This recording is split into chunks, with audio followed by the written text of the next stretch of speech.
সোনার মায়েরা কবরের ভয় কাদের ভিতরে ছিল আল্লাহ নবী দুনিয়ার বাদশাহ হাবিবুল্লাহ নবী জনাবে মুহাম্মদুর রাসূলুল্লাহ সাল্লাল্লাহু আলাইহি ওয়াসাল্লামের কলিজা ছানা সাহাবী হযরত আবু হুরায়রা রাদিয়াল্লাহু তাআলা আনহু হুজুর আমার দেখতে পাওয়া যায় ঘরের ভিতরে হাও হাও হাও হাও করে কাঁদতে লাগলে পাশ দিয়ে যায় হযরত আবু বকর সিদ্দিক আকবর রাদিয়াল্লাহু তাআলা আনহু হুজুর আমার দেখতে পান আবু হুরায়রা ভাই কেন এমন ভাবে ডুকরে ডুকরে কাঁদেন এমন ভাবে কেন ডুকরে ডুকরে কাঁদেন হযরত আবু হুরায়রার কাছে যাওয়া হলো আবু বকর সিদ্দিক হুজুর ফরমান আমি আবু হুরায়রা ভাইকে জিজ্ঞাসা করতে লাগলাম ও ভাই আবু হুরায়রা এভাবে কান্নাকাটি করো কেন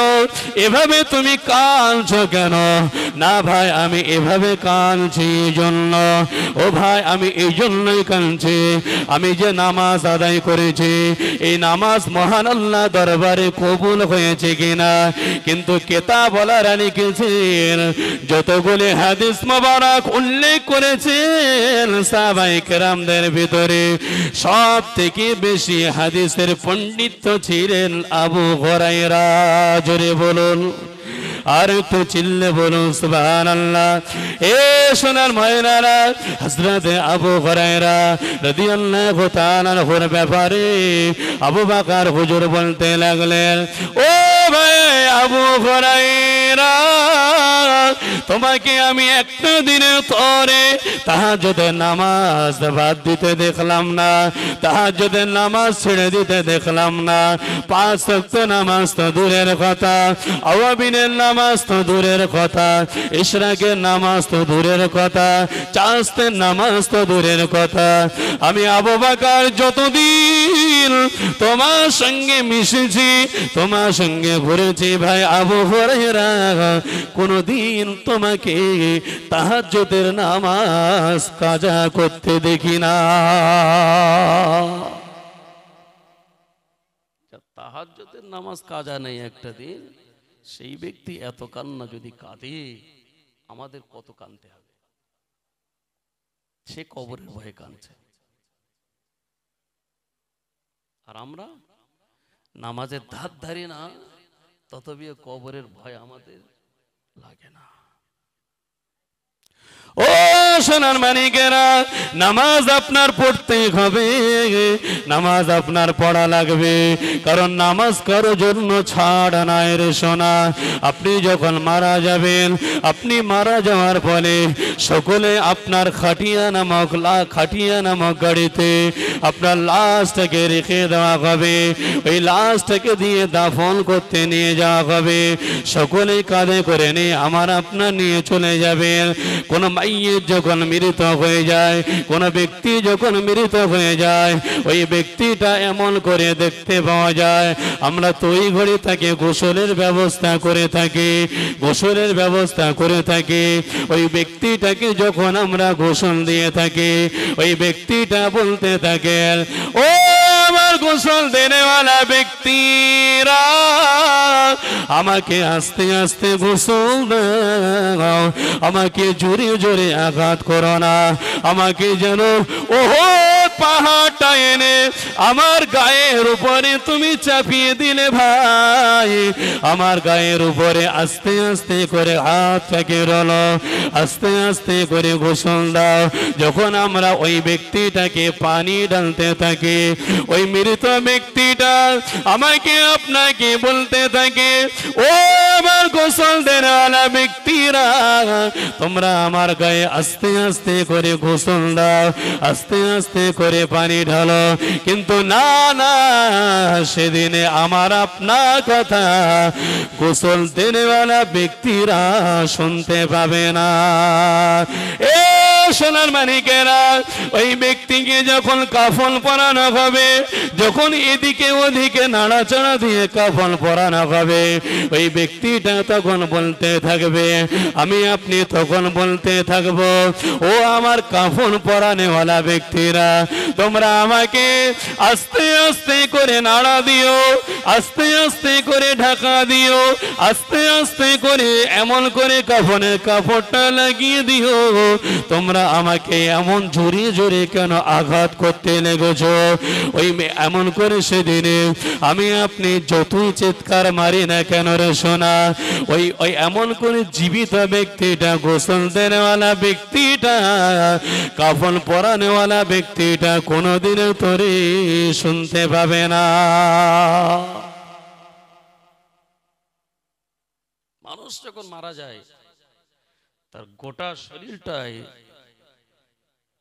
এতটাই নবী আমার জানিয়েছেন, ওই ব্যক্তিটার গোটা শরীরে পাকা ফোড়া যতটা বেশি ব্যথা হয়, তার থেকেও 1000 গুণে পরিমাণ শরীর ব্যথা হয়।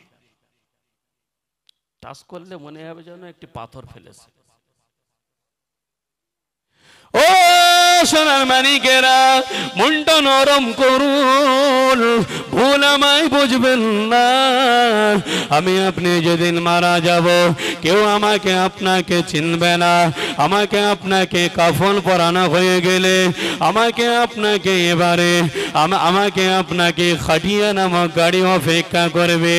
ওই খাটিয়া নামক গাড়িতে আমাকে আপনাকে যখন ওঠানো হবে, আমি আপনি চিৎকার দিতে থাকবো, ও আমার পাড়া প্রতিবেশীরা, ও আমার ছেলেরা, সন্তানেরা, ও আমার ভাইয়েরা, বাপেরা, তোমরা কেন আমাকে এই খাটিয়া নামক গাড়িতে উঠিয়ে দিচ্ছ? আমি আপনি যতই চিৎকার মারি না কেন, আমার আপনার মুখের ভাষা তারা বুঝতে পারবে না, আমার আপনার কথা তারা শুনতে পাবে না। আমাকে আপনাকে নিয়ে খাটিয়া নামক গাড়িতে তুলে দেবে। আমাকে আপনাকে নিয়ে যখন তারা কাঁধে কাঁধ মিলিয়ে কাঁধে করে নিয়ে যখন খাটিয়া নামক গাড়িটি নিয়ে চলে যাবে, আমি আপনি তখন চিৎকার মারতে থাকব, ও আমার খাটিয়া নামক নিয়ে যাওয়া ব্যক্তিরা, তোমরা আমাকে নিয়ে যেও না। আমার বাড়ি থেকে কোথায় তোমরা নিয়ে চলে যাচ্ছ? আমার বাড়ি থেকে কোথায় তোমরা নিয়ে চলে যাচ্ছ? না না, আমার বাড়ি থেকে কোথাও তোমরা নিয়ে যেও না। যতই আমি আপনি কাঁদতে থাকি না কেন, ওই সমস্ত আহালিয়ারা, ওই সমস্ত গ্রামবাসীরা, ওই সমস্ত পাড়া প্রতিবেশীরা, ওই সমস্ত ছেলেরা, বাপেরা, ভাইয়েরা, তারা কেউ আমার আপনার মুখের ভাষা বুঝতে পারবে না। এ নজরেরা, যুবকেরা, ও আমার মায়েরা, বোনেরা, বেটিরা, সেদিনে আমি আপনি যতই চিৎকার মারি না কেন, ওরা না শুনতে পাওয়ায় আমার আপনার লাশটাকে নিয়ে খাটিয়া নামক গাড়িতে করে নিয়ে হেঁটে হেঁটে হেঁটে হেঁটে কবরস্থানের সম্মুখে নিয়ে চলে যাবে। ওখানে গিয়ে যখন রেখে দেবে, আর খাটিয়া নামক গাড়ি থেকে এমন করে যখন আমার আপনার নামানো হবে, ওই সময় আমি আপনি বলতে থাকবো, ও আমার পাড়া প্রতিবেশীরা, ও আমার বন্ধু বান্ধবেরা, ও আমার ছেলেরা, ও আমার বাপেরা, ভাইয়েরা, তোমরা আমাকে কোথায় নিয়ে চলে যাচ্ছ? আমাকে এখানে রাখলে এখান থেকে আবার খাটিয়ার দরওয়াজাটা খুলে দিয়ে তোমরা আমাকে কোথায় নিয়ে চলে যাচ্ছ? সেদিনে আমি আপনি যত কান্না কাঁদি গো সোনা, আমার আপনার কান্নার আওয়াজ ওই এমন করে কবরে নামানো ব্যক্তিগণেরা শুনতে পাবে না। ও নজরেরা, যুবকেরা, ও ছেলেরা, বাচ্চারা, পর্দানশীল মা বোনেরা, কিসের এত অহংকার সোনা, কিসের এত বড়াই, কিসের এত তাকাব্বুরি, কিসের এত মাস্তানি, কিসের এত রাহাজারি রে সোনা। সেদিনে আমি আপনি যত কান্না কাঁদি না কেন, আমার আপনার মুখের ভাষা তারা বুঝতে পারবে না। না না না, আমার আপনার লাশটাকে নিয়ে কবরের ভিতরে নামিয়ে দেবে। ও আমার পাড়া প্রতিবেশীরা, ও আমার ছেলেরা, ও আমার নাতি পোতারা, তোমরা আমাকে কোথায় রেখে দিয়েছো? আমি তো এখানে থাকার কথা না, আমি তো বাড়িতে থাকার কথা। আমি তোমাদের নিষেধাজ্ঞা করেছিলাম কোনো জায়গায় নিয়ে যাবে না, তোমরা এই জায়গাটায় নিয়ে আসলে যেখানে দেখতে পাওয়া যায় ডাইনে মাটি, বামে মাটি, নিচে মাটি, উপরে ফাঁকা। এইরকম ঘর তো পৃথিবীর জমিনে কোথাও দেখি না। আমাকে তোমরা এখানে নামিয়ে দিয়েছো কেন? না না না, আমাকে তোমরা এখান থেকে নিয়ে আমার বাড়িতে রওনা দিয়ে দাও, আমার বাড়িতে পৌঁছে দাও, আমার ছেলেদের কাছে দিয়ে দাও, আমার বউদের কাছে দিয়ে দাও, আমার বাড়িতে আমার মা বাপের কাছে দিয়ে দাও। আমাকে এখানে রেখে তোমরা চলে যেও না।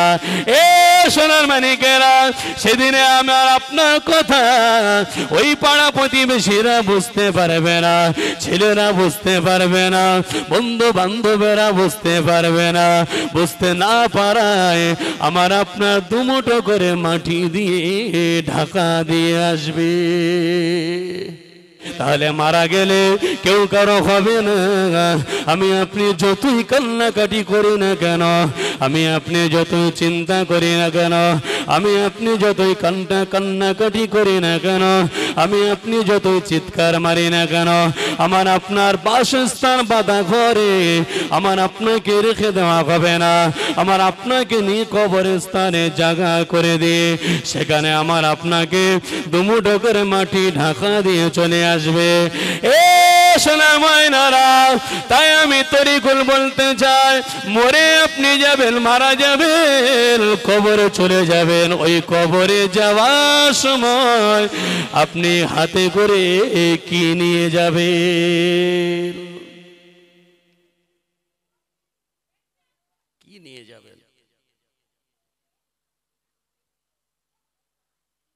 যা কিছু আপনার জীবনের শুরু থেকে আর মরণের আগ পর্যন্ত টোটালটা ইবাদত। চলাফেরা, ওঠা বসা, খাওয়া দাওয়া, সমস্ত কিছু ইবাদত। আপনি যদি না পালন করেন নিয়ে যেতে পারবেন। ফালিয়ামাল আমালান সালিহা ওয়ালা ইউশরিক বিইবাদাতি রাব্বিহি আহাদা। কেউ সঙ্গে যাবে না, কেউ সাথে যাবে না। যে ছেলে আপনার এত আপন, ওই ছেলে আপনার খাটিয়া নামক গাড়ি সহযোগিতা করে কাঁধে করে নিয়ে রেখে দিয়ে আসবে। যে বিবি আপনার আপন, ওই বিবি একদিন, 2 দিন, 3 দিন, 4 দিন কাঁদবে, তারপরে আর কান্নাকাটি করবে না, অন্য স্বামী ধরার চিন্তা ভাবনা করবে। যে বিবি আপনার এত মায়া মমতার জিনিস, ওই বিবি আপনার কথা স্মরণ রাখবে না।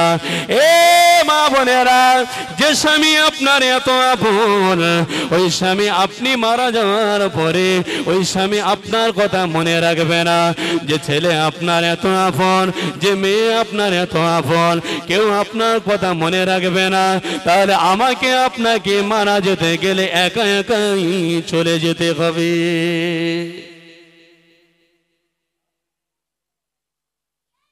একা যখন যেতে হবে, এসেছি একা। এ সোনার ময়নারা, আমি আপনি যখন দুনিয়ার বুকে মায়ের গর্ভ থেকে ভূমিষ্ঠ হয়ে পৃথিবী জমিনে আসলাম, আমার আপনার ভাই কে ছিল জানতাম না, আমার আপনার বোন কে ছিল জানতাম না, আমার আপনার আব্বা মা কে ছিল জানতাম না। ও সোনার ময়নারা, মায়ের গর্ভ থেকে আমি আপনি একা একা এসছি না, সাথে কারো টেনে নিয়ে এসছি? কাউকে নিয়ে আসে, একা একা এসছে। কাকে মা বলবো, কাকে আব্বা বলবো, এ ভাষাটুকু আমাকে ছিল না। আমি যখন আস্তে আস্তে দুধ পান করে যখন আমি এমন করে দেখতে পাওয়া যায়, কথা বলতে শিখেছি, তখন আমার মা জননী জানিয়ে দেয়, আমি তোমার আম্মু হয়ে বাবা, আমি তোমার আম্মু হয়ে মা। যখন এমন করে আমার মা জননী আমাকে শিখিয়েছিল, বাবা ওইটা তোমার আব্বা জান, ওইটা তোমার আব্বা জান, ওইটা তোমার বড় ভাই জান, ওইটা তোমার মেজো ভাই জান, ওইটা তোমার সেজো ভাই জান, ওইটা তোমার ছোট ভাই জান, ওইটা তোমার বড় বাবু জান, ওইটা তোমার মেজো বাবু জান, ওইটা তোমার সেজো বাবু জান, ওইটা তোমার ছোট বাবু জান। এমন করে আমার আপনাকে আম্মা জান শিখিয়েছিল বলে তাই শিখেছি, তাই তো আমরা বড় ভাইকে বড় ভাই বলি, ঠিক কিনা? বড় বোনকে বড় বউ বলি, জানতাম না, শিখিয়েছে বলে তাই শিখেছি। একা তো এসেছিলাম। ঠিক ততবিও এই পৃথিবীর জমিনে আপনি আস্তে আস্তে লালিত পালিত হয়ে বড় হলেন। আপনার এমন করে শাদী বিবাহ দেওয়া হলো, আপনার তার আগে কিন্তু আপনার বিবি ছিল না, ছিল না।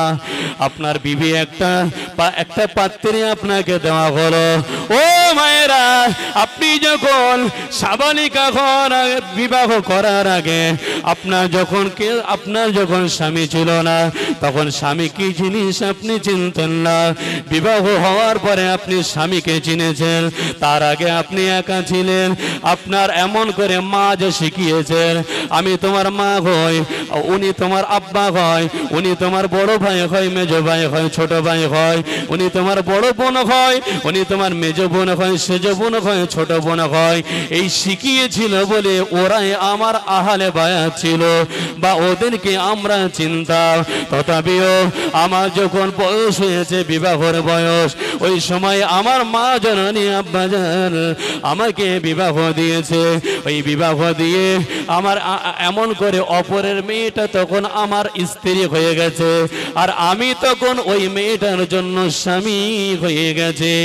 এ সোনার ময়নারা, আমি আপনার বিবাহ হওয়ার পরে আমার বিবি হলো, বিবিটা আমার আপন জায়গায় চলে এলো। আমার এবং আমার বিবির এমন করে মেলামেশা, এমন করে মহান আল্লাহ যে সন্তান দিয়েছেন, ছেলেকে বড় ছেলে বানিয়েছে। বড় প্রথম এসেছে বলে তাই বড় ছেলে বানিয়েছি, দ্বিতীয়বারে এসেছে বলে তাই তাকে মেজো ছেলে বলেছি, তৃতীয়বারে এসেছে বলে তাই তাকে সেজো ছেলে বলেছে, চতুর্থবারে এসেছে বলে তাই তাকে ছোট ছেলে বলে গণ্য করেছে। যখন এমন করে মেয়ে সন্তান এসেছে, তখন বড় মেয়ে হিসাবে সাব্যস্ত করেছে। যখন দ্বিতীয়বারে এসেছে, তখন মেজো মেয়ে হিসাবে সাব্যস্ত করেছে। এমন ভাবে আমি আপনি ছেলে মেয়ে সকলকে নিয়ে বসবাস করতে লাগি। ছেলেটাকে যখন উপযুক্ত বয়স হয়েছে, ওই ছেলেটাকে বিবাহ দিলাম। মেয়েটা যখন উপযুক্ত বয়স হয়ে গিয়েছে, ওই মেয়েটাকে বিবাহ দিলাম। ও সোনার মানিকেরা, এমন করে দেখতে পাওয়া যায়, আমি আপনি যখন ছেলেকে বিবাহ দিলাম অপর একজন মেয়ের সঙ্গে, তখন ওই বাইরের মেয়েটা আমার তখন বৌমা হিসাবে সাব্যস্ত হয়েছে। আমার মেয়েটাকে যখন অপর পাত্রের হাতে যখন তুলে দিয়েছে, অপর ছেলের কাছে যখন তুলে দিয়েছে, ওই ছেলেটা তখন আমার জামাই বাবু হয়ে গেছে। এ সোনার ময়নারা, আমি আপনি বুঝুন কিসাদের দুনিয়ায় আমি আপনি বসবাস করছি রে সোনা। আপনার ছেলে বড় হলো, বিবাহ দিলেন, পরের মেয়ে নিয়ে আসলেন, বৌমা হলো। ওই বৌমা ছেলে এমন করে দুজনের মিলনে মহান আল্লাহ বাচ্চা দিয়েছেন। তার আগে আপনার নাতি ছিল না, আপনার ছেলেকে একটি পুত্র সন্তান দিয়েছেন বলে আপনি তাকে নাতি হিসাবে সাব্যস্ত করেছেন। এমন ভাবে মহান আল্লাহ একটি পরিকাঠামোর ভিতর দিয়ে সংসার জীবন যাপন করার মতো ক্ষমতা দিয়েছে। আমি আপনি সংসার জীবন যাপন করতে লেগেছে, কিন্তু না না না, সারাটা জীবন আমার ছেলেদের মানুষ করার জন্য, আমার মেয়েদের মানুষ করার জন্য, আমার নাতিপুতিদের মানুষ করার জন্য পরের মেয়ে যে ধরে এনে বিবি করেছি, ওই বিবিটাকে ভরণ পোষণ দিয়ে পুষে রাখার জন্য আর যৌবনের খায়েশ মেটানোর জন্য আমি যে জীবনে এত অক্লান্ত পরিশ্রম করার পরেও দেখতে পাওয়া যায় যাদের জন্য ঘাম ঝরিয়ে মাথার ঘাম পায়ে ফেলে টাকা পয়সা উপার্জন করেছি, যাদের জন্য খাওয়ানোর জন্য আমি আল্লাহর নামাজটা আদায় করতে পারি না, যাদের খাওয়ানোর জন্য ভরণ পোষণের জন্য আল্লাহর কোরআনটা পড়তে পারলাম না, আল্লাহর কোরআনটা শিখতে পারলাম না, যাদের চিন্তা ভাবনা করে নিজের আমল ইবাদতটা কিছুই করতে পারলাম না। বলুন একটা বার, শুরু থেকে যে কথাগুলি বলে এসেছি, এই পৃথিবীতে একাই এসেছেন একাই যাবেন, এই যতটুকু বলেছি এর ভিতরে মায়া মমতার জিনিস কিছু আছে না না আছে? এই মায়া মমতার জিনিস মহান আল্লাহর সব কিছু ইবাদতকে আমরা তুচ্ছ করে দিয়ে যাদের জন্য এত কিছু করলাম, আমি আপনি মারা যাওয়ার পরে কেউ কি সঙ্গী যাবে? ও সোনার মানিকেরা, তাহলে এই পৃথিবী জমিনে সব কিছু মহান আল্লাহ সাজিয়ে দিয়েছেন, ছেলে মেয়ে সব কিছু, নাতিপোতা সব কিছু, ঘর বাড়ি এমন করে আপনার জীবনে চলার ক্ষেত্রে ওঠা বসার ক্ষেত্রে সব কিছু এই পৃথিবী জমিনে মহান আল্লাহ বানিয়ে দিয়েছেন, সাজিয়ে দিয়েছেন। এগুলি হলো আপনার দুনিয়ার কাজ, এগুলি হলো আপনার দুনিয়া, এগুলি হলো আপনার দুনিয়া করার কারণ, আখিরাত করার কারণ নয়। আখিরাত করার কারণ হবে ওটাই আমি যে কথাটি মহান আল্লাহর বাণী যেটি বলেছি, জিনাতুল হায়াতিদ দুনিয়া, দুনিয়ায় আপনি জীবন যাপন করার ক্ষেত্রে আপনাকে এমন করে আলবানুল, এমন করে তোমার সম্পদ আর তোমার সন্তান, এই দুটি জিনিস তোমার যেন আখিরাতটা না খেয়ে ফেলে। তাই আমি বলবো ওই সন্তানদের মায়া মমতা করতে যে আখিরাতটা নষ্ট করে দিও না। জীবনে সন্তানদের মায়া করার খাতিরে নামাজ ধ্বংস করে ফেলেছো, রোজা ধ্বংস করে ফেলেছো, তাসবিহ তাহলিল ধ্বংস করে ফেলেছো। এমন করে দেখতে পাওয়া যায় আমি আপনি পৃথিবীর জমিনে ছেলে মেয়েদেরকে ভালোবাসার খাতিরে, তাদেরকে কিছু দেওয়ার খাতিরে আমি আপনি ইবাদত সব কিছুকে ধ্বংস করে দিয়েছি। ও সোনার মায়েরা, এবারে আপনি বলুন, যা কিছু বলেছি তাহলে এসেছি একা, চলে যাব একা। এই মায়া মমতার জিনিস সব ছেড়ে রেখে দিয়ে যখন বিদায়ের মা আপনি চোখের তার যখন কেটে যাবে, তখন আমার আপনার কেউ ঠেকাতে পারবে না, আমার আপনাকে কেউ রাখবে না, সকলেই নিয়ে কবরস্থান।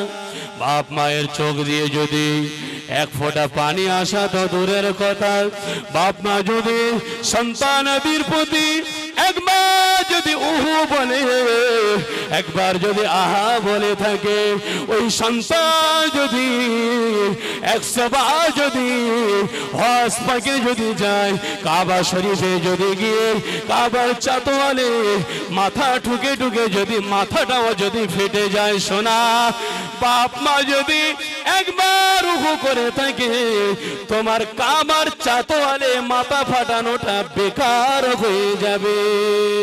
জীবনে নামাজ আদায় করেছেন, রোজা আদায় করেছে, তাসবিহ তাহলিল আদায় করেছে, হজ যাকাত সব কিছু আদায় করলেন, কিন্তু আপনার বাপ মাকে যদি যারা পরিমাণ যদি কষ্ট দিয়ে থাকে, বাপ মা যদি একবার সন্তানের প্রতি যদি ওহু বলে থাকে, মহান আল্লাহ জানিয়েছেন উহুদ পাহাড় যতটাই উঁচু, উহুদ পাহাড় সমপরিমাণ যদি ওই ব্যক্তি নেকি কামাই করে থাকে, আমি আল্লাহ জানিয়ে দিলাম ওই ব্যক্তির আমল জান্নাতে নিয়ে যেতে পারবে না।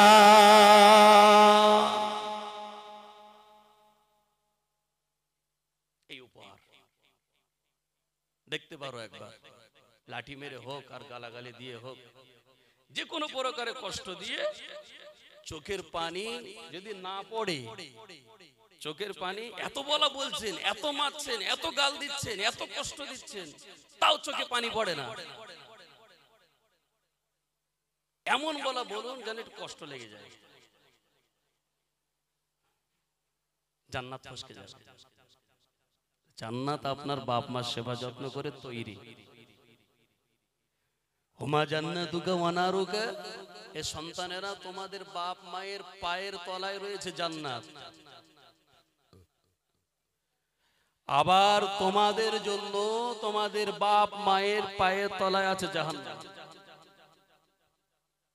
যেমন কাজ করবে বাপ মাকে সেবা করলে জান্নাত পাবে, আর যদি দুঃখ দিয়ে থাকো জাহান্নামে যাবে অটোমেটিক।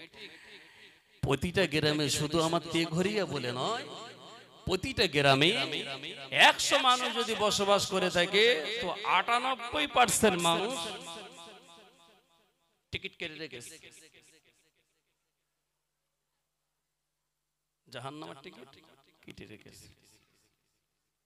দেখি তো সমাজে ঘুরি, দেখি তো নামাজ আপনি আদায় করেছেন, বাপ মায়ের সেবা যত্ন করে জান্নাত কিনে রেখেছেন, এমন করে দেখতে পাওয়া যায় আপনি নামাজ আদায় করেছেন, নামাজ আদায় করে জান্নাতের চাবি আপনি তৈরি করে রেখেছেন। তথাপিও আমি আপনাকে বলবো, বাপ মাকে সেবা যত্ন করেও যা জান্নাতে যেতে পারবেন না, আপনি নামাজ তাহাজ্জুদ গুজারি হয়েও জান্নাতে ঢুকতে পারবেন না।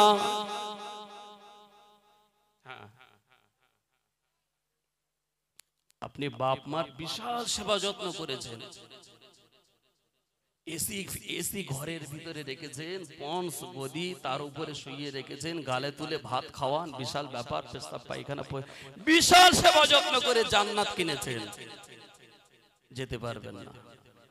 বাপ মার সেবা যত্ন করেও জান্নাতে যেতে পারবেন না। বিশাল নামাজ আদায় করেছেন, বিশাল নামাজ আদায় করার পরেও জান্নাতে যেতে পারবেন না। তাহলে কি করব? নামাজ পড়া ছেড়ে দেবো? বাপ মার ভালোবাসা ছেড়ে দেবো? ও নওজোয়ানেরা, ও যুবকেরা, ছেলেরা, বাচ্চারা, ভুল আমায় বুঝবেন না। মহান আল্লাহ জানিয়েছেন, মহান আল্লাহ জানিয়েছেন, ওই ব্যক্তিটা এমন করে আমল করেছেন, ইবাদত করেছেন, তাসবিহ তাহলিল আদায় করেছেন, তাহাজ্জুদ গুজারি হয়েছে, নামাজ আদায় করেছেন, বাপ মায়ের সেবা যত্ন করেছেন, হজ করেছেন, যাকাত আদায় করেছেন, তথাপিও মহান আল্লাহ বলেন ওই ব্যক্তির ভিতরে যারা পরিমাণ অহংকার যদি এসে যায়, আমি আল্লাহ জানিয়ে দিলাম তামাম ইবাদত আর আমল, খায় খেদমত সব কিছুকে আমার আল্লাহ ওই অহংকার যারা পরিমাণ করার কারণে নামাজ, রোজা, হজ, যাকাত সব কিছু কি পুড়িয়ে সারকার করে দিয়ে দিতে পারে। কিরম হলো? সোনার ময়নারা, অহংকারটাকে আমরা ততটা মনে রাখি না। যতই আপনি নামাজ আদায় করেন, আপনি যদি বলেন হামসে বাড়া কহিনে গিয়ে, যতই আপনি বাপ মাকে সেবা যত্ন করেন, আপনার মনের ভিতরে যদি এসে যায় হামসে বাড়া কহিনে, আপনি যদি যতই হজ করে থাকেন, আপনার ভিতরে যদি একবার চলে আসে হামসে বাড়া কহিনে গিয়ে, আপনার গায়ে শক্তি আছে, আপনি বিশাল বড় নেতা, বিশাল বড় ইমাম হয়ে গেছে, বিশাল বড় আলেম হয়ে গেছে, বিশাল বড় মুহাদ্দিস হয়ে গেছে, আপনার ভিতরে যদি যারা পরিমাণ অহংকার যদি এসে যায় রে সোনা, এই আলেমগিরির কোনো কিছু থাকবে না, এই বাপ মায়ের সেবা করা কিছু থাকবে না, নামাজ পড়া কিছু থাকবে না, রোজা করা শুকিয়ে থাকাটাও কিছু থাকবে না, কষ্ট করে গিয়ে হজ করাটাও কিছু থাকবে না, গতরে খেটে ইনকাম করে যাকাত দেওয়াটাও কিছু থাকবে না, কেবলমাত্র যারা পরিমাণ অহংকার তাকব্বুরি যদি এসে যায়, এটাও করতে পারেন, বিশাল সওয়াবের কাজ।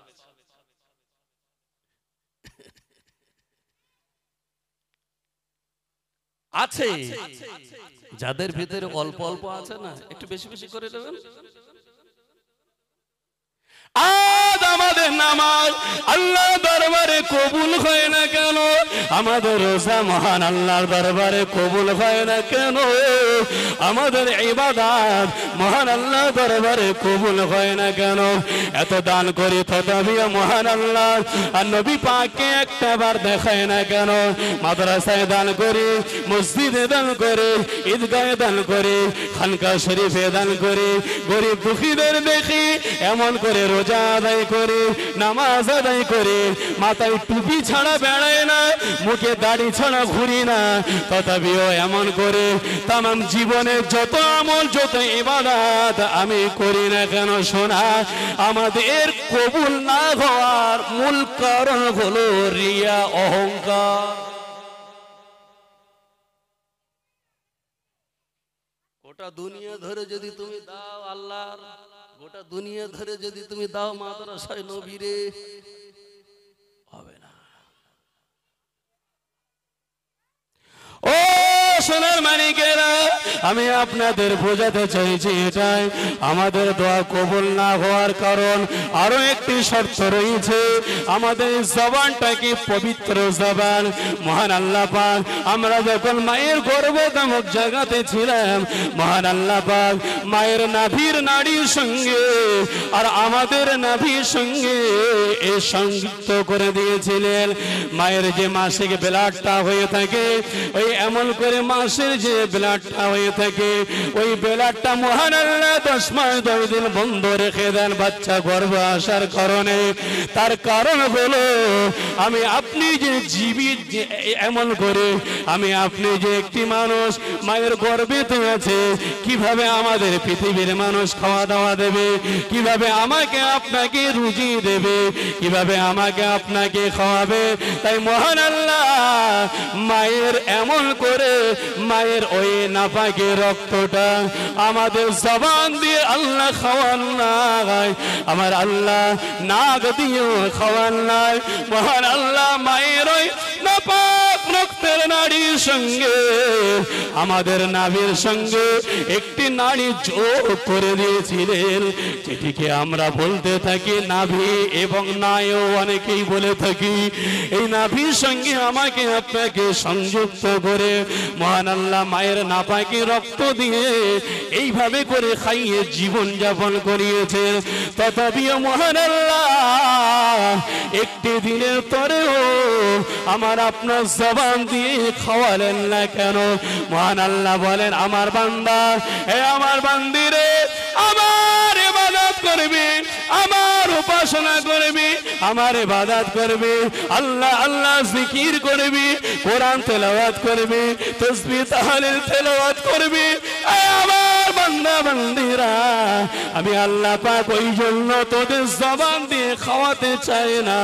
পৃথিবীর জমিনে গিয়ে তোরা ওই জবান দিয়ে খাবে, আর আমি আল্লাহ জবান দিয়ে খাওয়াই না। তার কারণ হলো এটাই, বান্দা বান্দি আমার ইবাদত করবে।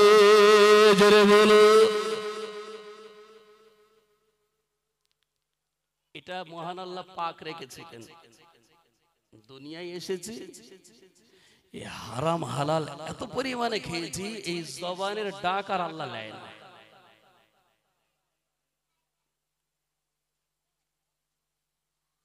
মসজিদের ইমামের দোয়া কবুল হবে কিভাবে? সুদখোরের বাড়ি যদি ইমাম খেয়ে থাকে ওর দোয়া কবুল হবে না। মদখোরের বাড়িতে যদি খেয়ে থাকে ওর দোয়া কবুল হবে না। এমন করে গাঁজাখোরের বাড়িতে যদি খেয়ে থাকে ওই ইমামের দোয়া কবুল হবে না রে সোনা। আমি বলতে গেলে আবার তো ফেরে পড়ে যায়। ঠিক আছে, দেবো না, যাও, কোথায় খাবে খাও। দেওয়ার জন্য একজন আসছে। ও সোনা মায়েরা, আমি আপনাদের যেটি বলতে চাইছি, তাহলে আমার আপনাকে জবান মহান আল্লাহ পবিত্র করে রেখে দিয়েছিলেন। মায়ের গর্ভ নামক জায়গাতে নাপাক রক্ত জবান দিয়ে খাওয়াবেন না বলে মহান আল্লাহ পেট থেকে একটি ছিদ্র করে একটি নাড়ি সংযুক্ত করে মায়ের নাপাকি রক্তের সঙ্গে সংযুক্ত করে খাইয়েছেন। কারণ হলো মহান আল্লাহ এই জবান দিয়ে ইবাদত করাবেন বলে, আল্লাহ বলা ডাকে তিনি শুনবেন বলে মহান আল্লাহ বলেন, এ আমার বান্দা বান্দেরা, আমার কোনো আব্বা মা নাই, আমার কোনো খালা ফুফু নাই, আমার কোনো ভাই নাই, বোন নাই, কেউ নাই। আমি আল্লাহ পাক, আমি আসমান বানিয়েছি তোমাদের জন্য, জমিন বানিয়েছি তোমাদের জন্য, কীট পতঙ্গ তরুলতা যা কিছু দেখতে পাও রে বান্দা, আসমান জমিনের নিচে সব কিছুকে আমি আল্লাহ তোমাদের জন্য বানিয়েছি। আসমান আমার কাজে লাগে না, জমিন আমার কাজে লাগে না, আমার পানির দরকার হয় না, আমার মেঘমালা ছায়ার দরকার হয় না। এমন করে পৃথিবীর জমিনে গাছপালা যা কিছু দিয়ে রেখেছে এগুলিও আমি আল্লাহ আমার দরকার পড়ে না, আমার কোনো কাজে লাগে না। চন্দ্র সূর্য তারকারাজি এগুলিও আমার কাজে লাগে না রে বাংলা। যা কিছু বানিয়েছি আমি আল্লাহ এগুলি সব তোরই কাজে লাগে। তবে বাংলা আমার খেয়ে আমার পরে আমার মেয়েকে নুন খেয়ে যেন নুন হারামি করবে না, আমি আল্লাহ পাক জানিয়ে দিলাম। ও আমার বান্দা বান্দেরা, আমার খাও আমার পরো, আমার আসমানের মেঘমালা ছায়ায় তোমরা বসবাস করো। যখন তোমাদের রৌদ্র লাগে আমি রৌদ্র দিয়ে দিচ্ছি, যখন তোমাদের চাঁদনি রাত লাগে তখন চাঁদনি রাত আমি আল্লাহ দিয়ে দিচ্ছি, যখন তোমাদের তারকা লাগে তারকা আমি আল্লাহ দিয়ে দিচ্ছি আসমানে সাজিয়ে। কি সুন্দরভাবে সাজিয়ে দিচ্ছি আসমানটা ভালো দেখানোর জন্য। আমার বান্দা বান্দে রাত্রে চলাফেরা করবে, আমার বান্দা বান্দে অন্ধকারে কিভাবে চলবে, তাই আমি আল্লাহ সব কিছু ব্যবস্থা করে দিয়েছি। তবে বান্দা এগুলি আমি আল্লাহর কাজে লাগে না, আমি আল্লাহ সব কিছু বানিয়েছি সাজিয়েছি কেবলমাত্র আমার বান্দা বান্দির জন্য। তবে বান্দা বান্দিরে তোরা একবার, আমি আল্লাহ আমার ডাকার মতো কেউ নাই, এগুলি সব উপভোগ করার পরে একবার যদি আল্লাহ বলে ডাকে আমি আল্লাহ আমার দিলটা খুশ হয়ে যায়। ও সোনার মায়েরা, টাকা আমার আপনার আছে, সকলের আছে কম বেশি। নবী পাকের সময় সাহাবায়ে কেরামদেরকে তাদেরও টাকা কম ছিল না, কারো বা কম ছিল কারো বা বেশি ছিল। উহুদ পাহাড় পরিমাণ এমন করে দেখতে পাওয়া যায়, বিশাল টাকার মালিক তারা ছিল। এমন করে মস্তানও কম ছিল না, বিশাল বড় বড় মস্তান ছিল। এমন করে দেখতে পাওয়া যায় শক্তিশালী হিসাবে মানুষ এখন যতটা আছে এর থেকেও 70 গুণে বেশি শক্তি তাদের ভিতরে ছিল। কিন্তু আমি যে কথা বলতে চাইছি, দেখতে পাওয়া যায় মহান আল্লাহ বলেছেন তোমাদের সম্পদ আমি আল্লাহ দিয়েছি, ওই সম্পদটাকে তোমাদের অপব্যবহার করার কারণে আমি আল্লাহ পাক জানিয়ে দিলাম ওই সম্পদটা যেন তোমাকে জাহান্নামে না নিয়ে যায়। আর মহান আল্লাহ বললেন জিনাতুল হায়াতিদ দুনিয়া, তোমাদের সন্তান যেন তোমাদের জাহান্নামে না নিয়ে যায়। এ নওজোয়ানেরা, নবী আমার দিন দুনিয়ার বাদশাহ হাবিবুল্লাহ নবী জনাবে মুহাম্মদুর রাসূলুল্লাহ সাল্লাল্লাহু আলাইহি ওয়াসাল্লাম আল্লাহ নবী আমার সাহাবায়ে কেরামদের নিয়োজন নসিহত করছে, সাহাবায়ে কেরামদেরকে জানালেন, সাহাবায়ে কেরামদেরকে শোনাতে লাগলেন, ও সাহাবীরা আমি রাসূলুল্লাহ তোমাদের জানিয়ে দিলাম الذي خلق الموت والحياة ليبلوكم أيكم أحسن عملا। মহান আল্লাহ যে সময় দিয়েছেন জীবনের শুরু থেকে আর মরণের আগ পর্যন্ত, এর মধ্যবর্তী যতটুকু সময় মহান আল্লাহ দিয়েছেন ওই সময়টুকুনি তোমরা অপব্যবহার করো না। জাহান্নামে যেতে হবে। আজ দেখতে পাওয়া যায়, আমাদের সমাজে দেখতে পাওয়া যায়, আমরা এমন করে নামাজের সময় দিতে পারি না, রোজা রাখতে সময় দিতে পারি না, এমন করে দেখতে পাওয়া যায় তাসবিহ তাহলিলের সময় দিতে পারি না, কোরআন শিক্ষা করব সে সময়টুকু আমরা দিতে পারি না। ও সোনার মানিকেরা, আপনার জীবনের শুরু থেকে নিয়ে আর মরণের আগ পর্যন্ত যতটুকু সময় মহান আল্লাহ আপনার বেঁধে দিয়েছেন এই সময়টুকু নিয়ে কোন কাজে আপনি লাগাচ্ছেন, কোন কাজে আপনি লাগিয়েছেন, এর জবাব মহান আল্লাহর কাছে দিতে হবে।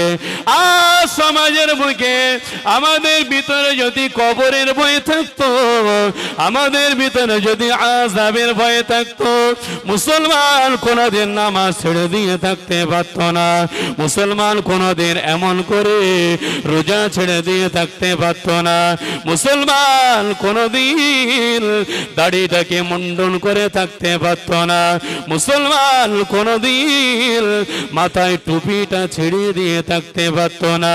মুসলমানের কলিজায় যদি আযাবের ভয় থাকতো, মুসলমান কোনদিনের তোরে পরের গালে চড় মারতে পারত না। মুসলমানের যদি আজ কবরের ভয় যদি থাকতো, মুসলমান বোনের ফারাজটাকে ফাঁকি দিতে পারত না।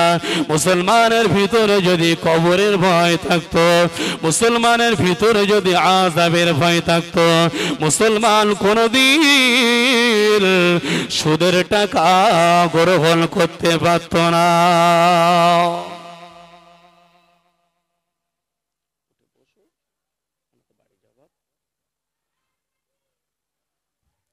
আজ যদি কবরের ভয় আমাদের ভিতরে থাকতো, মুসলমান এই কাজগুলি করতে পারত না।